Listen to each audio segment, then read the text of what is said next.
मुझे बेहद खुशी है कि जब से आम आदमी पार्टी की सरकार बनी है 2.5 साल में 48,000 लोगों को सरकारी नौकरियां मिल चुकी है अलग अलग महकमों में। लेकिन किसी को भी एक नए पैसे की रिश्वत नहीं देनी पड़ी, किसी को भी सिफारिश नहीं करनी पड़ी। मेरे को याद है 2022 में जब हम चुनाव लड़े थे, उसके जस्ट पहले एक स्कैंडल हुआ था, बड़ा शोर मचा था कि फलाने फलाने मंत्री के फलाने फलाने रिश्तेदार को सिफारिश से नौकरी मिल गई। हमारी पूरी 2.5 साल के अंदर आप ये नहीं कह सकते कि फलाना फलाना आदमी है जो कि फलाने फलाने मंत्री का या अफसर का रिश्तेदार थे, इस वजह से उसको नौकरी मिल गई।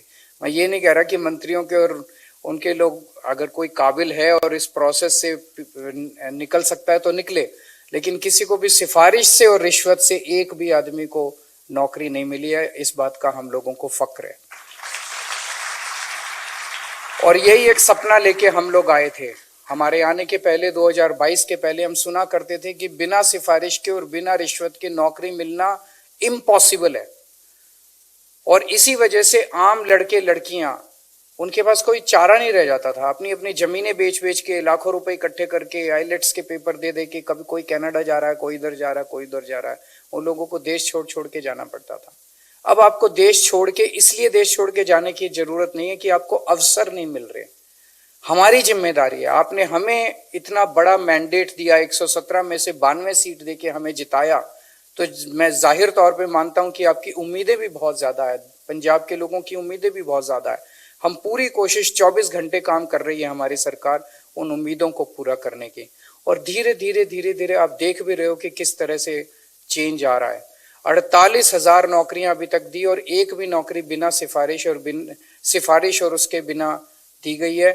तो पंजाब में जितने भी गांव हैं, जितने भी पिंड है, मैं नहीं समझता अब कोई पिंड ऐसा बचा होगा जिसमें एक लड़का या एक लड़की को नौकरी ना मिली हो, और वो लड़का और वो लड़की उस पिंड के अंदर हमारा सबसे बड़ा एडवर्टाइजमेंट है कि पंजाब बदल रहा है, पंजाब के अंदर अब नौकरियां मेरिट के आधार पे मिल रही हैं। और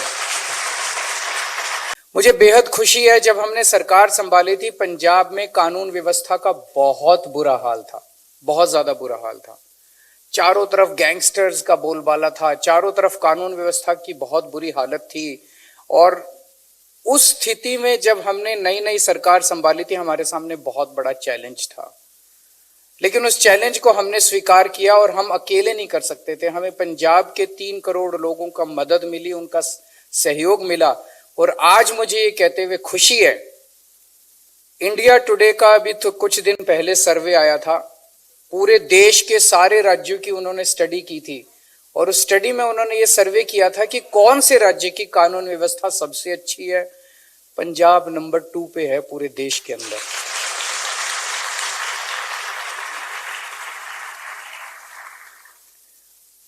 ये कोई छोटी बात नहीं है।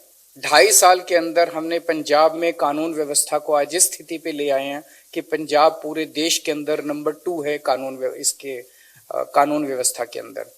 पहले इतनी फिरौतियों की कॉल आती थी, इतनी कानून व्यवस्था, चोरी डकैती लूटपाट, इतनी सारी घटना। मैं ये नहीं कह रहा सब कुछ राम राज्य आ गया, सब कुछ ठीक हो गया, अभी भी बहुत कुछ करने की जरूरत है। लेकिन अच्छी चीज ये है कि हवा का रुख बदला है। पहले जो डिटीरियोरेट होता जा रहा था, सब कुछ नीचे चलता जा रहा था, सब कुछ नीचे, कोई उम्मीद ही नहीं बची थी पंजाब के लोगों को, सब कुछ नीचे जा रहा था। अब हवा का रुख बदला है, अब चीजें सुधरने लगी हैं, और जब हवा का रुख बदलता है, चीजें सुधरने लगती हैं, तो धीरे धीरे धीरे धीरे बहुत अच्छी व्यवस्था भी आएगी।